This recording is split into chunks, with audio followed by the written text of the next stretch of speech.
Assalamualaikum warahmatullahi wabarakatuh. Let me introduce myself. My name is Maratun Solehah. I'm from class G. And here I will explain about the material entitled Cooperation and Implicature. And the cooperation and implicature consists of cooperation principles, following maxims, hedges, and the last is implicature. And in this opportunity, I will explain about the material about floating maxims. And in the floating maxims consists of four types. The first is floating maxims of quantity, and the second is floating maxims of quality, and the third is floating maxim of relation, and the last is floating maxims of manner. Okay, for the first I will explain about the floating maxim of quantity. And before next, let me use bahasa for this presentation to make the audience more understand because the material is little difficult. Oke, yang pertama yaitu tentang floating maxim of quantity, itu artinya pelanggaran maksim kuantitas. Seperti yang sudah dijelaskan oleh saudari Sri Mulyanti sebelumnya, bahwa ketika kita berbicara itu antara satu sama lain, kita harus mencukupkan sebuah informasi. Jadi antara pembicara dengan pendengar itu akan mendapatkan informasi yang seharusnya mereka dapat. Dalam artian, jikalau seseorang sedang berbicara, itu harus menggunakan konteks yang jelas, supaya keduanya saling mengerti, seperti itu. Nah, di sini saya akan jelaskan tentang pelanggaran maksim yang bagian kuantitas. Jadi seperti contohnya, nah di sini saya akan memberi contohnya seperti ini. Antara penutur A dengan penutur B. Jadi si penutur A ini sedang berbicara dengan penutur B. Seperti contohnya, penutur A, "Does your dog bite?" Si penutur B menjawab, "No." "Apakah anjingmu menggigit?" kata si penutur A. Dan si B menjawab, "Tidak." Nah, tidak lama kemudian si anjing itu menggigit si tangan si penutur A. Terus penutur A bilang, "Katanya anjingmu tidak menggigit." Nah, terus penutur B berkata, "Itu bukan anjing saya." Di sini terlihat jelas pelanggaran maksim yang digunakan karena si penutur B tidak memberikan informasi yang jelas kepada penutur A. Jadi dalam tuturan tersebut bisa dijelaskan seperti ini. Si A berkunjung ke rumah B. Nah, di situ ada anjing tetangga B yang sering main di terasnya. Nah, si A bertanya, apakah anjingmu biasanya menggigit? Dan si B itu menjawab, tidak biasanya anjingku menggigit. Cuma jawab tidak gitu aja kan. Nah, si A itu tidak tahu kalau anjing yang berada di depannya itu bukan anjingnya si B. Maka ketika A mencoba bermain-main dengan anjing itu, nah anjingnya itu menggigit. Terus si B kan tadi menjawab B-nya tidak menggigit dan dia bilang itu bukan anjingnya. Di sini baik penutur A ataupun penutur B tidak memberikan informasi sebanyak yang dibutuhkan oleh kedua belah pihak, sehingga terjadi kesalahpahaman antara keduanya. Oke, yang selanjutnya yaitu floating maxim of quality. Di sini itu si penutur itu tidak berbicara yang sebenarnya. Jadi seperti contohnya, suami bertanya kepada istri, "How much did the new dress cost, honey?" 35 pounds. Di dalam percakapan ini, si istri itu tidak mengatakan hal yang sebenarnya kepada suami yang sedang bertanya tentang berapa harga baju yang dibeli oleh sang istri. Si istri menjawab pertanyaan suaminya itu dengan menyebutkan harga yang lebih rendah karena si istri takut jika suaminya marah. Karena baju yang dibeli si istri itu sangat mahal. Nah, yang selanjutnya yaitu tentang pelanggaran maksim relevansi atau floating maxims of relation.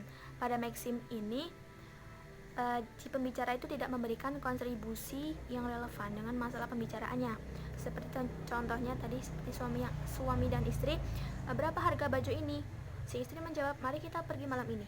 Nah, di situ kan si suami itu bertanya kepada istrinya tentang berapa harga bajunya. Namun si istri menjawab dengan jawaban yang tidak relevan atau tidak bisa dipahami satu sama lain. Selanjutnya yaitu tentang pelanggaran maksim pelaksanaan atau floating maxims of manner. Di sini dijelaskan bahwa si pembicara itu tidak memberikan informasi yang jelas, Jadi informasi yang didapatkan itu ambigu, berlebihan, dan tidak teratur. Baiklah, itu tadi penjelasan tentang flooding maxims. Nah, selanjutnya saya akan menjelaskan tentang implicature. So, implicature is one of the studies in pragmatic. Ya, seperti yang kita tahu bahwa implikator ini adalah salah satu pembelajaran yang ada di pelajaran pragmatik. Nah, secara sederhana, implikator adalah makna yang tidak langsung atau makna yang tersirat yang ditimbulkan tersurat. Nah, penggunaan implikator dalam suatu bahasa mempunyai pertimbangan seperti untuk memperhalus tuturan, menjaga etika, kesopanan, menyindir secara halus atau tidak langsung, dan menjaga agar tidak menyinggung perasaan secara langsung. Seperti contohnya, ada tamu yang baru masuk ke ruangan tamu seperti ini, lalu dia berkata, "Udaranya panas sekali ya." Nah, kalimat tersebut adalah kalimat yang tersirat dan bisa diimplikasikan sebagai pernyataan itu mempunyai bermacam-macam makna yang diimplikasikan, yaitu meminta tuan rumah menghidupkan AC atau kipas angin, lalu meminta kepada tuan rumah untuk membuka jendela agar udaranya terasa sejuk, lalu meminta tuan rumah untuk berbicara di teras rumah saja. Lalu ada lagi meminta tuan rumah, yaitu untuk menyediakan sebuah air es untuk si tamu tersebut. Lalu yang selanjutnya yaitu tentang jenis-jenis implicator. Menurut Grace, implicator ini dibedakan menjadi dua. Yang pertama yaitu conventional implicator and conversational implicator. Jadi yang pertama itu tentang conventional implicator. Ya, conventional implicator atau implikator konvensional ini mempunyai pengertian yang bersifat umum dan implikatornya berasal dari makna kata. Seperti contohnya antara penutur A dengan penutur B.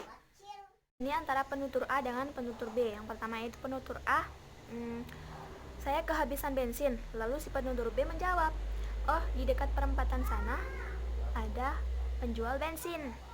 Nah, si ujaran si B ini mengemukakan untuk menyampaikan bahwa A dapat mendapatkan bensin di perempatan. Seperti itu. Nah, istilah implikator konvensional ini tidak memerlukan konteks khusus agar bisa ditarik kesimpulannya. Dan yang selanjutnya itu tentang conversational implicator atau implikator percakapan. Nah, kalau implikator percakapan ini sesuatu yang diucapkan tapi maknanya itu tersirat. Seperti contohnya antara penutur A dengan penutur B. Yang pertama penutur A, "HP-mu baru ya? Kenapa kamu tidak membeli HP yang Neo 70 aja?" Terus si B menjawab, "Ah tidak, itu terlalu mahal." Nah, dari percakapan tersebut didapat implikator percakapan, yaitu HP yang dibeli si B itu harganya murah. Terus HP yang dibeli si A itu harganya lebih mahal dari HP yang dibeli oleh si B. Oke, cukup sekian presentasi dari saya. Terima kasih. Wassalamualaikum warahmatullahi wabarakatuh.